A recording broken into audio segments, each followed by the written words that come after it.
Hello, everyone. It's your girl, Miracle Sims, and you're watching the GSL Talk Show. Tonight, we're going to be talking with the dynamic woman of God. Her name is Eboni McDonald, and she's going to share all about her journey and much, much more. So stay tuned. Yeah, it's a miracle, baby. Shot chill, miracle Sims, let's go.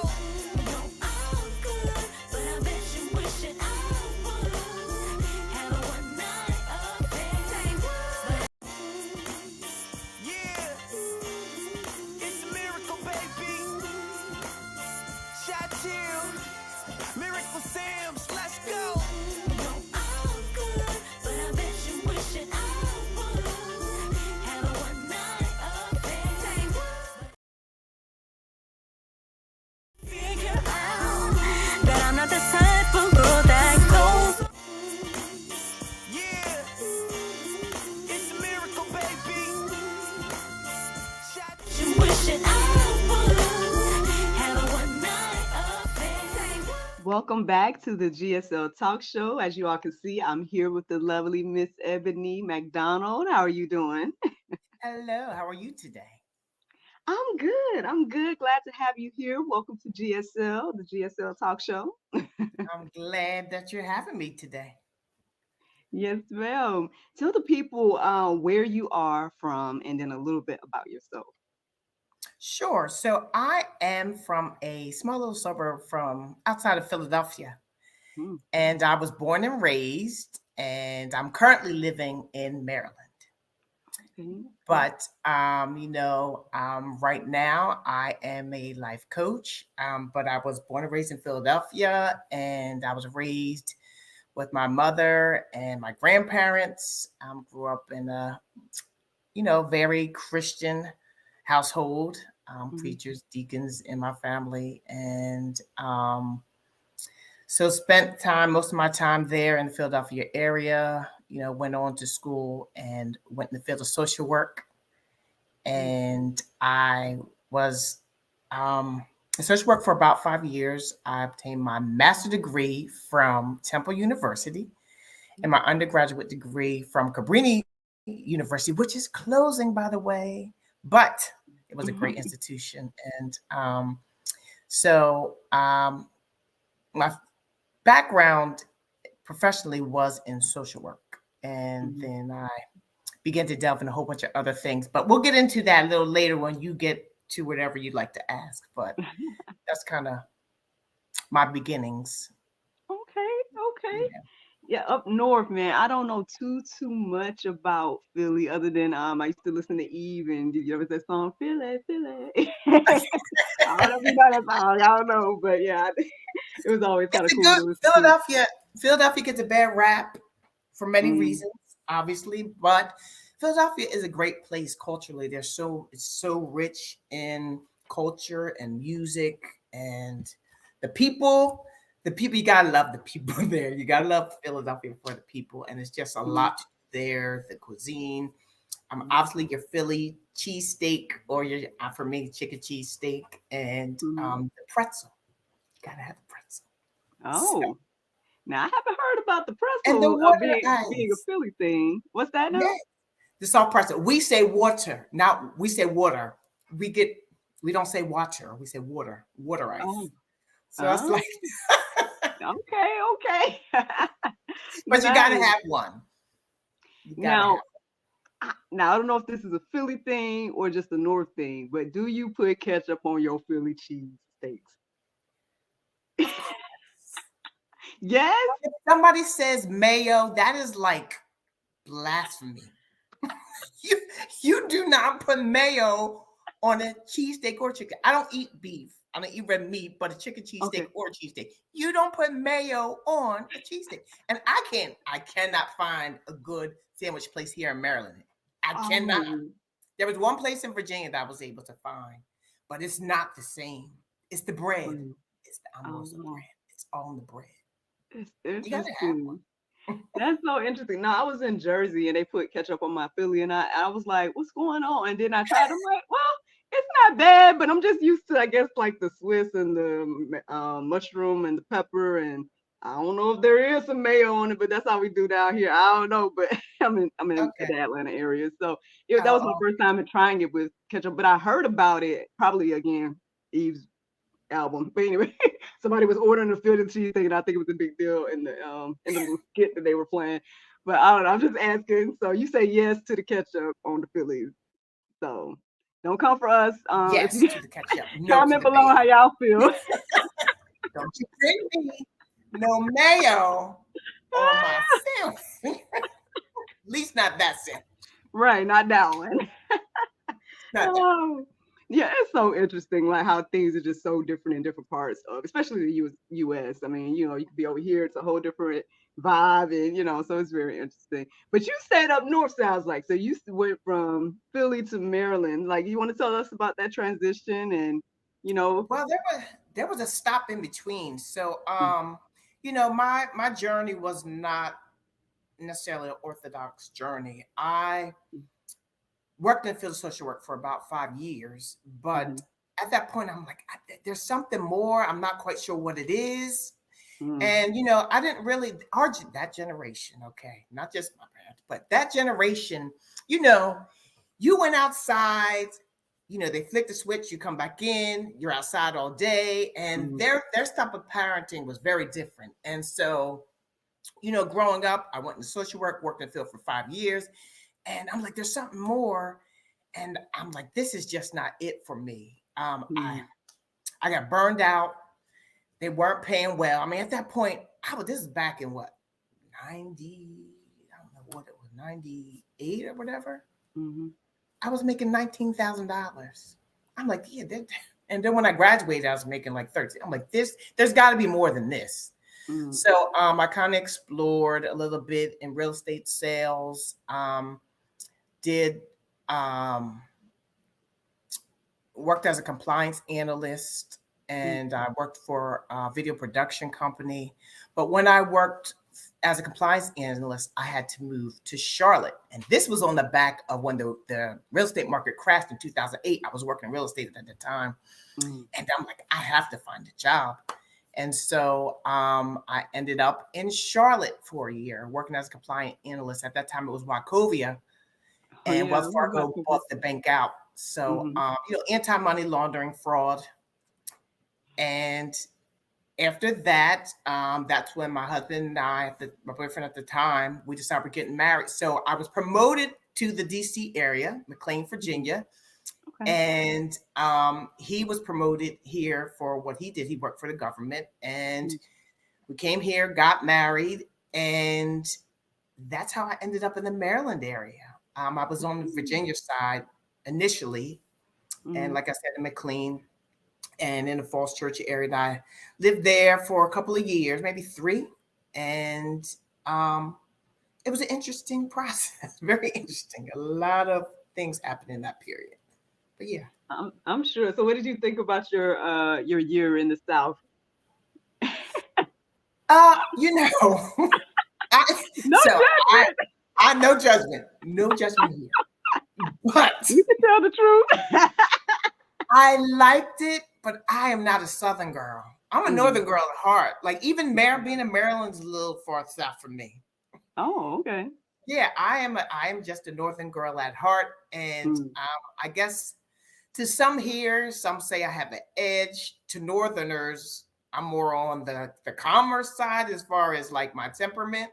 But Mm. for Maryland, I guess I'm a little edgy. I don't know. But being in the South, I'm more particularly talking about Charlotte. Mhm. I enjoyed it. It was pretty. It was way more slow than what I was used to.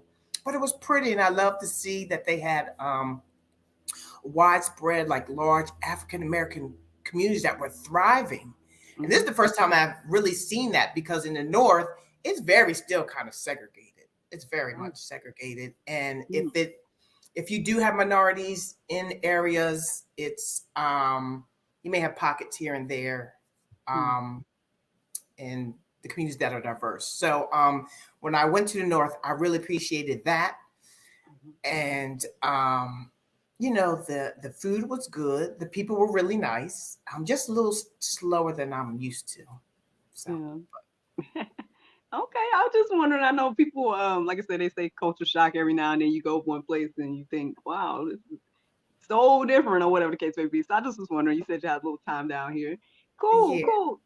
So the social work, obviously, social work played a major part in what I'm hearing about your story thus far, and but at the same time, now we kind of not say straight away from it, but like you've kind of turned a different page and whatnot. But what made you want to get into that particular field? Because I know that, like, I mean, I know it's a very community based field, from my understanding and stuff like that. And I mean, now I don't know if you only dealt with like children and family type of situations, because I know I've talked to people, that have, specifically dealt with that route and like trafficking and all that type of stuff. So I don't know what all you did when it came to social work and whatnot. But I would love to know, like, what got you into it, and then you can tell us what made you leave and whatnot as well, aside from the money part. Sure. So I, like I said, I came from a large family, and my family was very a lot of how should I say, like, into service. And Mm, in my family I have a lot of teachers. mm, I got a had a superintendent of a school, psychologist, and I think we were just kind of, I don't know if we were raised that way, but always had a heart to help others. mm, And so when I went to college, I went in undecided actually, and I wasn't sure, and I'd taken social work class, psychology class, and in the class, I was in the psychology class and I really was into it. I'm like, oh, wow, this seems interesting. And I had a professor after, she told me, you should really look into this field. And I'm like, I don't know. Well, maybe, sure. I tried. I was interested. And that's kind of how I started my journey. I said, okay, well, I'm going to take it more seriously. I picked up more courses. And, the rest is history. I ended up graduating with a social work degree from Cabrini. And mm, so it wasn't anything that, like I said, I went into college and I'm like, yes, I want to do this, because I wasn't mm, sure, but I did know I had a heart for people. mm-hmm, But I just, coming from an environment where I didn't have much exposure to things like that, as far mm-hmm, as our career and our profession, like many of us during that time. mm-hmm, And so I was kind of just feeling my way, and kind of maybe some degrees fell into it. In mm. other ways, maybe that was where I was, the track I was supposed to go on. Being that I'm here now, I believe that's what I was supposed to do. So, Right. yeah. I mean, there's nothing like walking in purpose, man, and doing what you feel like you've been created to do or here to do, things of that nature. And so, do you feel like that's kind of like, once you got into it and you were doing it for however many years you were doing it, did you kind of feel like, well, I know it changed again, but I know, like, while you were really in the thick of it, like, did you feel like, man, I'm here, I'm making a difference, this is where I'm supposed to be? Like, did you have that type of feeling, as you stayed in that part of your career? So in the beginning, for a couple of years, I did feel like that. I'm like, okay, this Mm, is it. I My first job was in Langhorne, Pennsylvania, and it was transitional housing. So I helped women transition back into society mm, and help them find housing, manage budgets, and things like that. And so I really enjoyed that work. Um, I did schools. My internships were in the city of Philadelphia, where I was a school social work for 2 years. One in Benjamin Franklin High School down there off of Spring Garden, mm, and then they host us, which was a Puerto Rican dominant middle school. And in those experience, different because one was a high school, one was a middle school, but the lack of resources, dealing with politics. There's a lot of politics in the school systems, and so you'd have kids that were dealing with, parents were prostitutes, mm, kids, promiscuous, being pregnant, parents on drugs, and dealing with so much that after a while, like doing that for years, it starts to affect you. And mm, mm, so working with, like I said, mothers transitioning, then kids, I work with kids, and then Children's Aid Society, I was an intern there, and I did some work with children and families. And so having those different experiences, it over time it does impact you. You have to be able to sort through that. And for me, that's why I'm like, yeah, I can't do this much longer. Mm. Yeah, I'm Mhm. like, I can't. So I started out like excited, but after a while, like you're going into that day to day and you're fighting against systems. You're seeing kids or families in certain situations. And, I'm in my 20s sorting through my own stuff. Mm. So for Mhm. me, like full transparency, that was a lot. That was a lot. And Yeah. it ended up being in your 20s, it was a difficult period for me. At that point, I had gone through a depression because I'm Mm. what I want to do with my life. I don't know what Mhm. I'm here for. I don't know what I'm supposed to Mhm. do. I don't Mhm. know what's next. I didn't have exposure, direction. I'm like, God, what do I do? And Mm. with my belief system, I'm like, God, like, what is it? And you know, looking back at it, I think in many ways I was hard headed. I was hard headed. Oh. We learn, Yeah. right? Yeah. Yeah. You definitely do. I mean, I know there's so much to say there because honestly, again, with we can talk about the toll that it took on you to witness, I guess the sadder sides of life, and things like that. Or we could just talk about even that transition of saying, okay, enough is enough here. I feel the push to go and do something else because sometimes we just stay stuck in situations where we're like, oh, we just keep doing it and oh, it's making me money, and stuff like that. And I feel like when I was in a situation like that, I felt God just kind of pushing me. I felt the tugs and I saw the transitions happening, but I'm like, oh, I'm still going to just stick it out. It's fine. I can do this on the side or whatever, whatever. Until next thing I know, I feel like God just pushing me out completely. And I'm like, what are we doing? Why? Why'd you do Right, that? And so right. I was fine, living on my own, paying my own bills, and I got to move back home. Like, who wants to do that? Yeah, So I get it, in that regard. I feel like, man, if you don't yeah, move when God wants you to move, He will move you. So it yeah. doesn't sound like your transition went that way, or did it? Like, did yours kind of go? Did you Well, pull? so there's a detail I forgot. So actually, the last job I was doing when I left, it was actually I was doing EAP, Mm, and that's Employee Assisted Programming Service. I'm not going to mention the company at the time, but that's when you're doing telephonic counseling. So people mm, can call in from everyday crisis to suicide.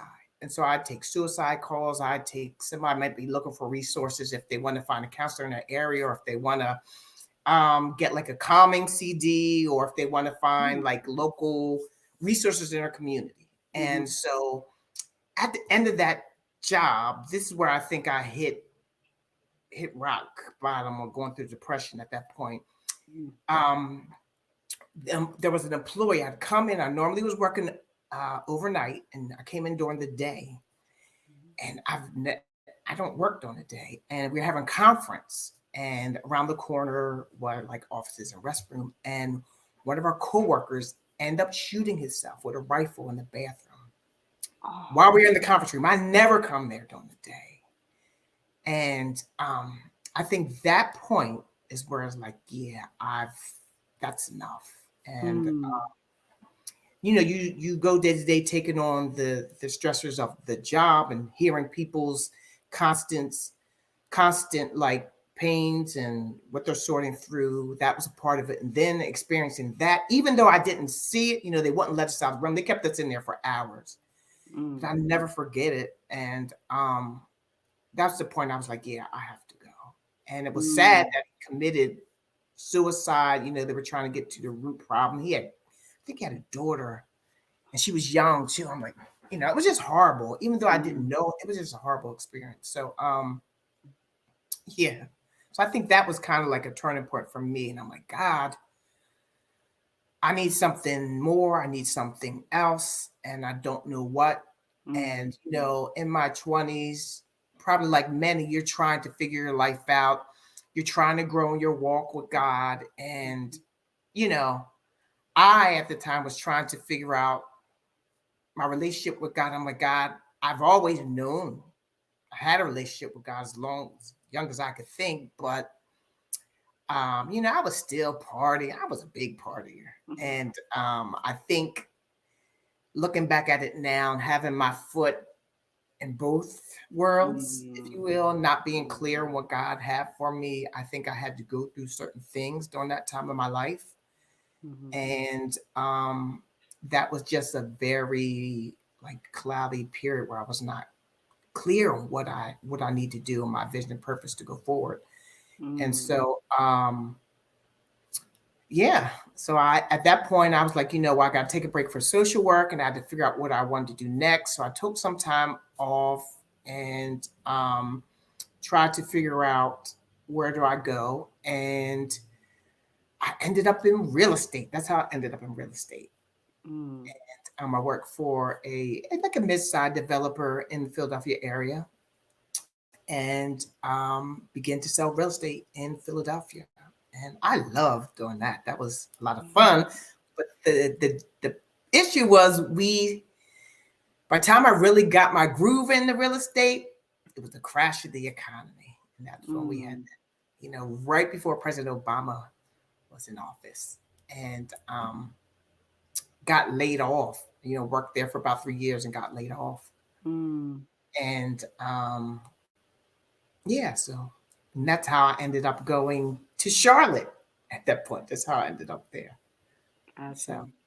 yeah, Well, well, first, I appreciate your transparency and sharing that. I guess the horrific thing that you somewhat witnessed with working and whatnot, and I guess that just really shows you just never know what someone's going through, and you're there to help other people, but then it can be things that you're battling and fighting against yourself, and it could just really take a toll on you to make certain decisions and whatnot. And so, it sounds like you got out before that type of thing really took control over you. So I'm glad to hear that were able to see that, okay, it might be my time is up here.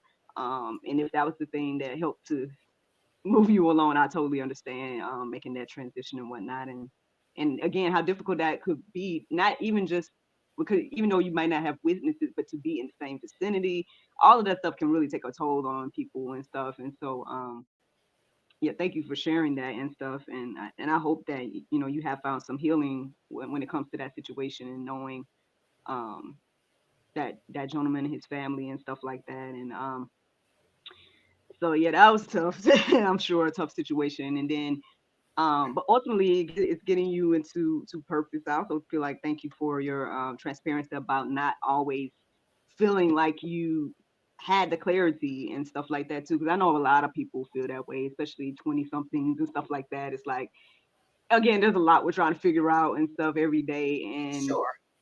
And so yeah, I mean, and then I know now it's easy to play the comparison game because everybody's on social media and everybody's posting, and so people are doing that all the time. And so I know maybe back in the day it wasn't as prevalent, but still people still did it because they called it keeping up with the Joneses and things of that Yeah. nature.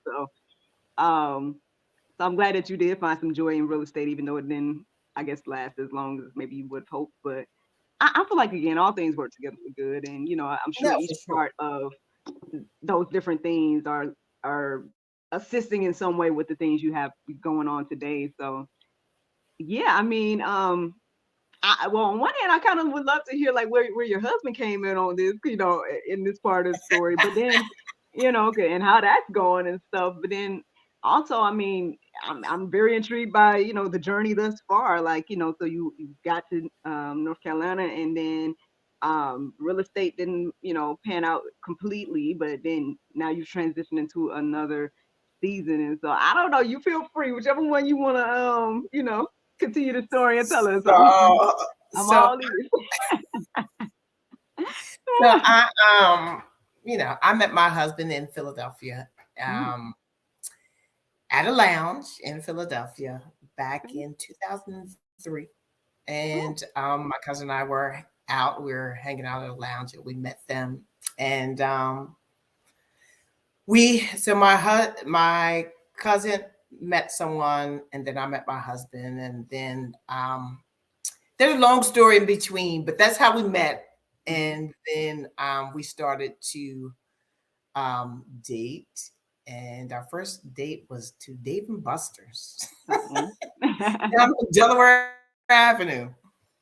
And Okay. so we went out in Delaware, and I was like, well, he seems nice.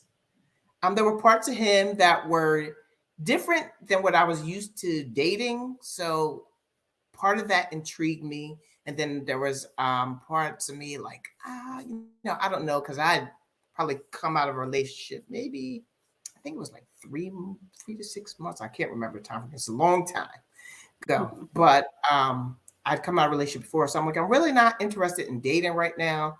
But he seems different. There were things that stood out on both sides, but I'm like, well, he seems different. Let me see. And so we end up dating. And then the rest was history. Like we stayed connected. He worked in the government and, he traveled a lot, but we remained connected. And so we were on a journey since 2003. We got married in 2010. Mm. And that's when I came back from Charlotte. We did take a break. We took a break, Oh, okay. and that was before I went to Charlotte. And then once I went to Charlotte, we worked things out, and we ended up getting married in 2010. So I came back, planned the wedding, going back from DC area back to Philly, going back and forth until we got married that May of 2010. And the wedding, oh my God, it was a enjoyable time because we had our friends and family there. And, what better way to do it than friend of all the people that you love and care about. So that was that. Um, and then what's the other part you were asking? 'Cause you asked a Well, couple. you Oh, know, we sorry, love good love stories here on GSL because, again, I know I say this all the time. People probably tired of me saying it, but I just witnessed so much where it's like the battle of the sexes, like men against the women, so much, especially on social media.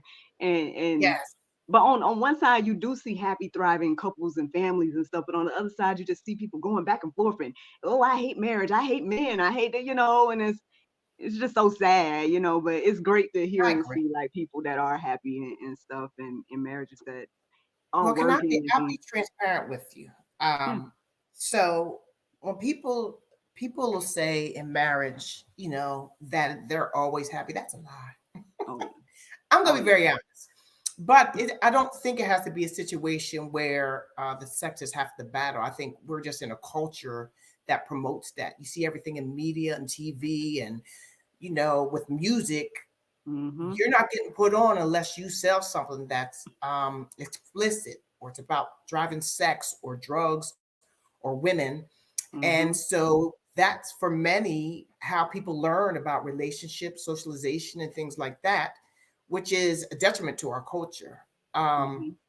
but specifically, when we're talking about African Americans and relationships, there are positive relationships out there. There are people that still do believe in the institution of marriage. There are people Mhm. that still believe that it's possible, and it is possible. Mhm. But I would be lying to you if I said that it was all great. And I don't think any couple can say that. And Oh, that's I yeah. I wish, like, going back, that people or someone would have told me and taught me what it really Mm. is to be married and all that it Mm. entails, because you don't hear people talking about that, what it entails to be married. And Mm.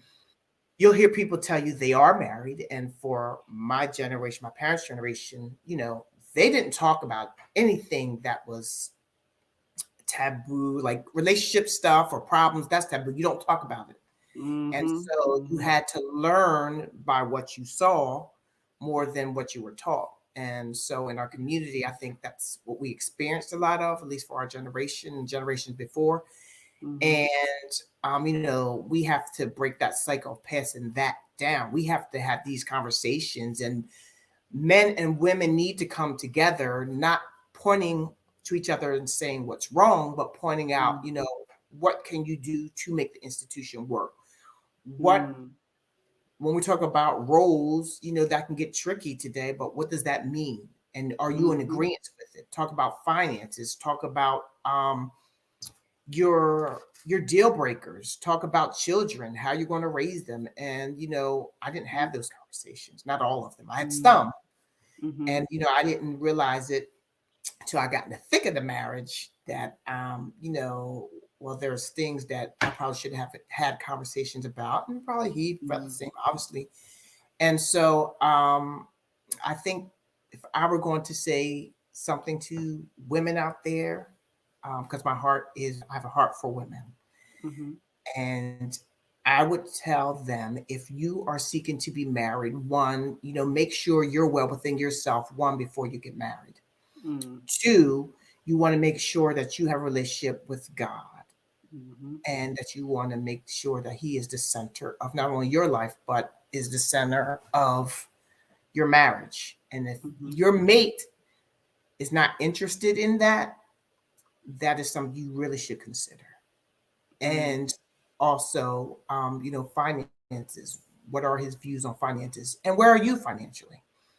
mm, And whatever your deal breakers are, mhm, and be with him through seasons, to see how he handles conflict, how he mm, handles difficulties, how he mhm, navigates and is present for you. As women, we don't pay attention to our gut. And I think, like many, not me ignoring my gut cost me. And I mm, don't want other women in many areas, not just um, what I do with coach, but just in general, I don't want women to have to risk the cost more than they need to for their life. And so mm, that's why it's big for me to empower women and to talk to women. If I could share my life experiences with them mhm, and let them know what I've gone through, or let them know some of the things that I've overcome and how I was able to overcome them, then that's what I'm here to do. Are you going to get every detail? Of course not. But I will do my best, because I have to preserve myself. I have a family and mhm, kids. So I have mhm, to preserve myself also. But I do have a desire just to share, though, in a way that's going to be mm, healthy, so that um, an audience can take from that, glean from that, mhm. and move forward to make better decisions in whatever area that might be. I Yes, I totally agree with everything you just said there. That was some solid wisdom and advice. I hope that anybody, especially young ladies, are taking heed to this information. Um, because there is a lot of things that we can avoid before we get into a marriage relationship. Because I do feel like a marriage is different than a boyfriend girlfriend situation. So, you Absolutely. know, so yeah, again, there's a lot of, like you said, conversations to have before the wedding bells and everything like that. And yeah, because you don't want to get into a situation where you're figuring stuff out. I mean, and of course, people are going to learn, they're going to grow, they're going to be different. Now, I'm not saying that part, but I'm saying the part of like, oh, well, I'm sure you probably heard about the lady recently was like, who did I marry and things of that Oh, nature. yeah. Like, I didn't follow her story. I know it was a big thing, but a lot of times, yeah, we do end up in situations like that, not knowing who we married and things like that, and get to know the person as much as possible before. I think all of that is solid advice. It sounds like there's a lot of good stuff in that story for you, but don't worry, no pressure. Maybe you can come back and tell us that part. I mean, Yeah, if you want to, but so yeah, me, definitely. yeah, go ahead. I'm sorry. No, no, no, no, no. Well, I was just gonna say, I agree with you wholeheartedly about what you were saying about, wanting or wishing that someone had taught you. I think that's one thing women, especially elder women, whatever the case may be, should be doing or should have done, so you wouldn't feel that way. Hey, let me Right. pass this along to you. So I commend you for sharing it, and even me, I try my best to share to, the people that talk to me and stuff, because it is ups and downs of marriage, of course, but it's also choosing to love and choosing to, I feel like, be Christ-like to your husband as stop what you getting ready to say. I feel like feel free if you want to share anything more about that. I just think it's a really good thing that Um, needs to be you done know, more. So I mean, I love to talk about this topic. mm, I think it's when you talk about being Christ-like in a marriage, even when you're a Christian, sometimes that could be hard. Yeah. Be honest, and we're Yeah. gonna talk about right, like Mhm.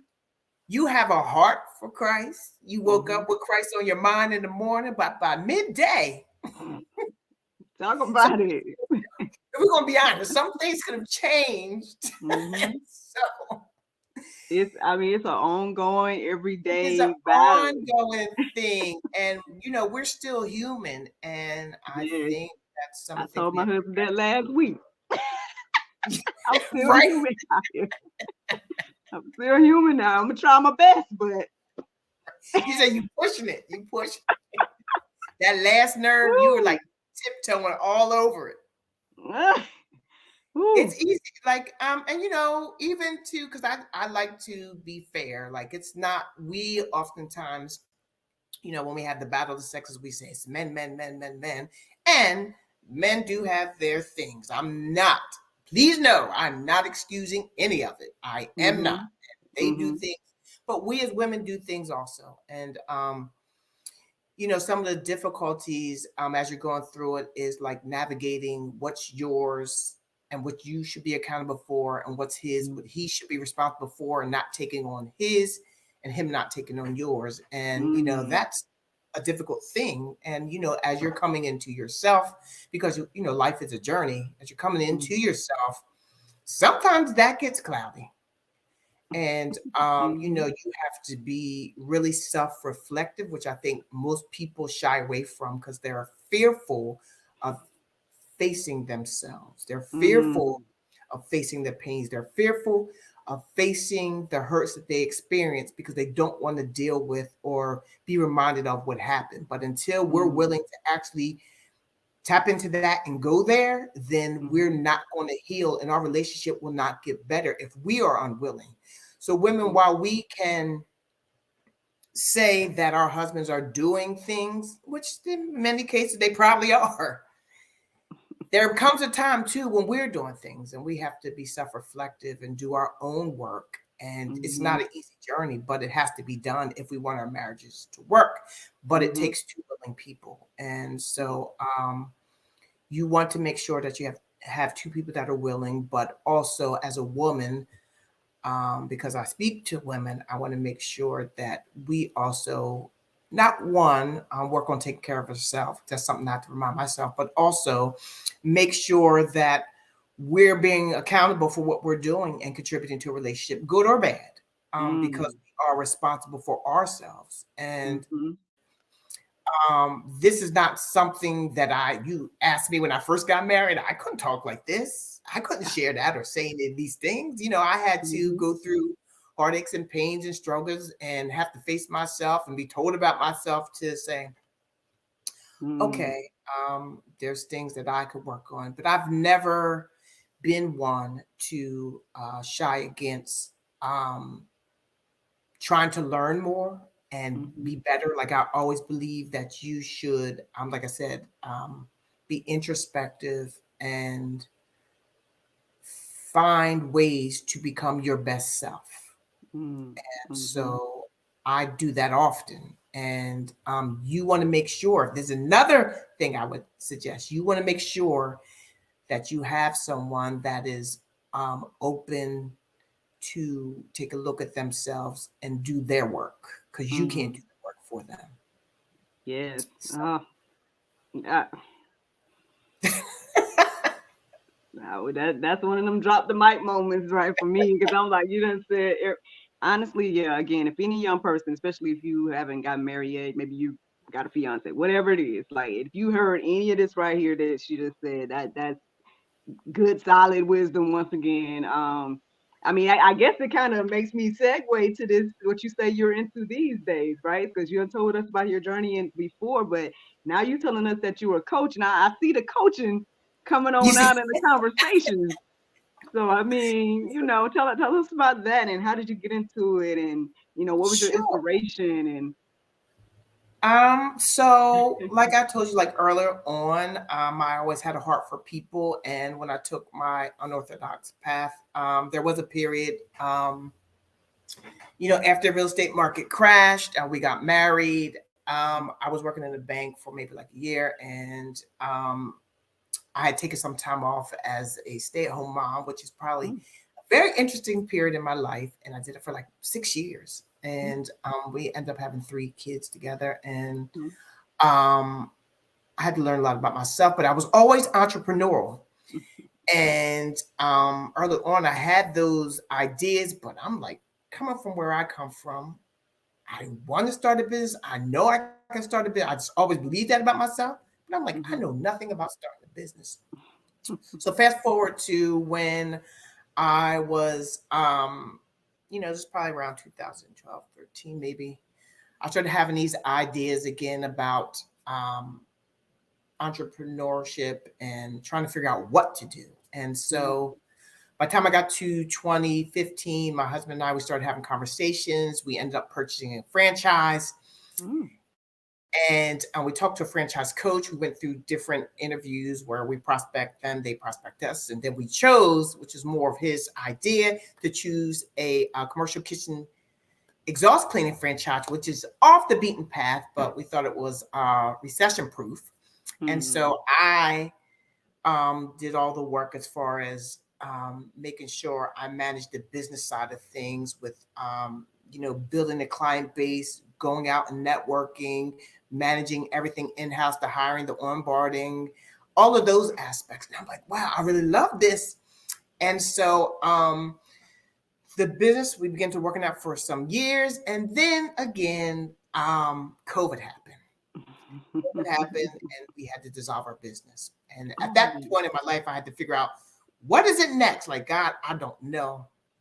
And a series of things began to just happen, just happen. mhm, And things like the business was dissolved. My husband, he had gotten to an accident in the truck. It was just a lot.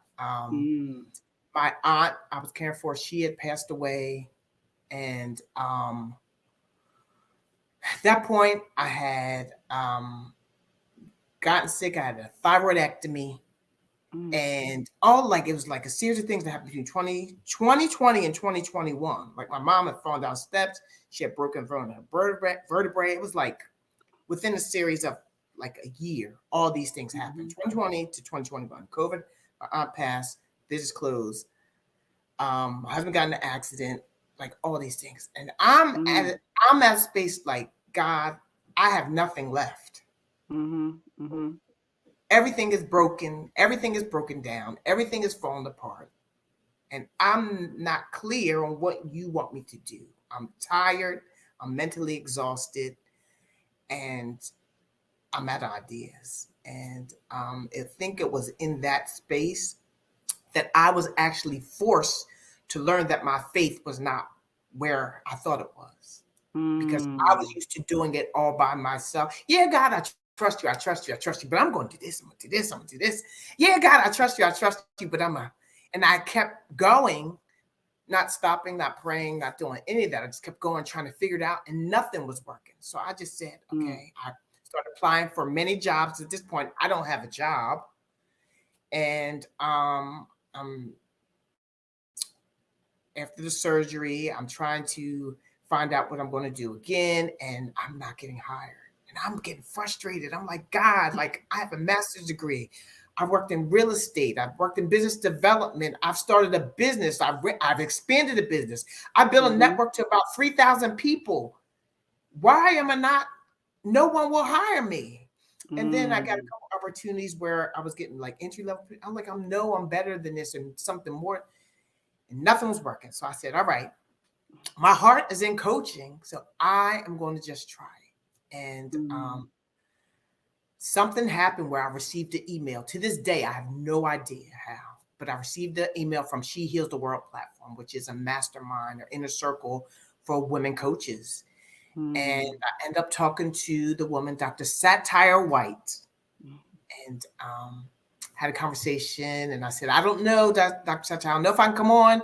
I was applying for a job at the World Bank in DC. mm, I was applying for a job, and I'm like, I don't know if I get this job, I'll get back to you. And lo and behold, I didn't get hired. I didn't get that job. I'm like, God, Lord, I have no idea. So I end up talking to her again. We end up working things out, and I jumped on the platform and began my journey as a coach. And the more that I got into it, I'm like, this is where I'm supposed to be. I felt it, I knew it, but I felt like I had, when I was laying here sick and I was in my quiet space and forced to, like, constantly go over things like, what can I do? What did I do wrong? Like, I'm going through all these things, and I'm like, God, why are you not hearing me? And it was very painful. It was painful. It was painful in so many ways. And to be here as a coach, it is literally a faith walk. There's nothing else that I can describe of what this is. I didn't have a job. I wasn't, no one was hiring me. No doors were opening. And I'm like, God, well, I'm just going to try to open this business. I know how to open business. I know how to start a business. I know how to get people. I know how to do this. This is what I'm going to do in faith because I don't know what else to do. And here I am. I mean, I started that in 2023, September 2023.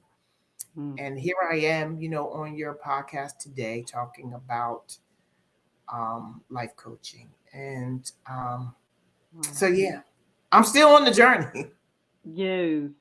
I mean, but I just think it's so amazing. There's so many different things because I can resonate with a lot of things you're saying. A lot of the guests that have been on here, we've talked a lot about 2020, how it shook up so much for a lot of different people, seeming to be in a positive way for a lot of people as well, though. I would say that perhaps even though it might not have been so good those first couple of years with everything that you just shared that was going on in your family and with you and stuff like that, but obviously it pushed you into your purpose of coaching and things like that now. And it's amazing because even this morning when I was doing my daily inspiration, I was talking about unanswered prayers. And so even when you were talking about the frustration and whatnot of going through, I guess, a moment where you felt like your prayers weren't being answered and you're like, wow, Lord, and where am I going to go next and stuff. Um, I would love to know. So how is the journey going? Like, you don't have to tell us how many clients or anything like that, but just is there any like person that you coached that it just really stands out to you and with confirmation to you that, hey man, you're where you're supposed to be, doing what you're supposed to be doing? I would love to hear at least one little good story if you could. So I am literally still building. I Mm, am building my master class, and I mm, have, prior to this, I was doing work for free. okay, okay. And I have those stories to share with you. As far as going forward now, I'm just building my client base, working on that, and Mm-hmm. working on expanding the company. Okay. It is a journey, and it's not for the faint of heart. I hold my master class on my platform, which is Facebook, and I've gotten 100 plus followers in a master class that have sat Mm, in and gleaned from some of the information that I've shared. mm, And I'm just hoping from here to continue to just pour into the women and to grow it. nice. And so I'm not one to say, like, you know, how should I say? I'm not one to, like, kind of exaggerate where I Mm-hmm. am with the process. I am in the beginning. Mm, mm-hmm. But I know I have a message for women. I know I have something to pour into women, and that's what I'm doing now. And I'm building my brand out, and that's why I'm here on your platform to Mm, share my story, share what I'm doing, and mm-hmm. I have the experience of business ownership, and I have the life experiences that have brought me here. Mm-hmm. And simultaneously, I'm part of a mastermind with She Heals the World, and getting certified, and also in another program, PQ, which is positive intelligence, which is the whole thing that I'm going to begin to share with others soon. So that's kind of where I am now. But if you follow me on my pages, you'll get to learn more about my content and what I'm discussing. Like here on this platform, we get into some discussions around things that get you stuck, where you're stuck and you're trying to overcome negative self-talk, fear, feelings of being overwhelmed, Mm-hmm. and you're trying to figure out how to move forward. How Mm-hmm. do you overcome those obstacles? How do you get to a place where you can get to your next? How do you push past those thoughts that you have? So I help you rewire your thinking, and I help you identify your core values and your passions, and then we create strategy, and then action steps for you to move forward. And Mm-hmm. I have programs established just for that, so you can do that. And as I spoke, you can hear my passion. You can hear, to some degree, I shared some things of how I overcome myself, and things that I put in place to overcome. As far as getting to a place to become a coach, I had to do due diligence. I would get on the internet and do research, ask people questions, drop into people's DMs, and do whatever I could to try to find out information of how to become a coach. I even applied to other coaching programs, and um, you know, God has me exactly where I'm supposed to be in my own business, running my own coaching program, because I have a message for women to overcome, and I know that I have information that can help them unlock what they need to unlock, so that they can push Mm-hmm. past their fears. Because I was in that space, Mm-hmm. and so I want to make sure that's what I do. Well, I mean, from what I'm hearing and seeing today, I feel like, great things are on the horizon. I would love for you to come on back and share with us whatever updates you would like to share. I don't want to be long your time too much. I know we got to end at some point. So I would feel free to, remind us where we can find you, your endeavors, get your coaching services, things of that nature.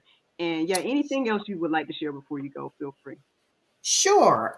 So on Tuesday, tomorrow night, 8 p.m. Eastern Standard Time, if you would join me on my Facebook platform, we will have discussions around mastering the pursuit of your dreams. And like I said, we'll be discussing how to tap into your core values and passions, creating a strategy around that, and then taking steps beyond that. If you like to find me, I am on all the social media platforms. I am on Instagram at Coach Ebony. You can find me on Facebook at Ebony McDonald, or type in Femtor Professional Motivational Coaching LLC. That is the name of my company. And if you go on Google, if you just type that name in, that's Femtor Professional Motivational Coaching LLC. That's where you can find me.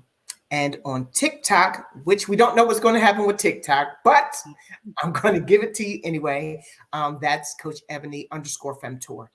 And so if you go to the platforms, you continue to follow me, get updates on information, and make sure that you join me tomorrow night, Tuesday, 8 p.m. It's not something you want to miss. I promise you. And I'm going to make sure that I have a little treat at the end for those who stick around, of the masterclass tomorrow. So I hope to see you. I enjoyed coming here today, having discussions with you. And always, if you'd love to have me back, I'd love to come back. Yes, ma'am. You're definitely welcome back anytime. Thank you so much. Have a one night affair. Thank you so much for watching the GSL Talk Show, and thank you to Miss Ebony for joining us tonight. I hope you all enjoyed this conversation. Don't forget to like, subscribe, and share, and definitely check out Miss Ebony and her endeavors. Have a good night.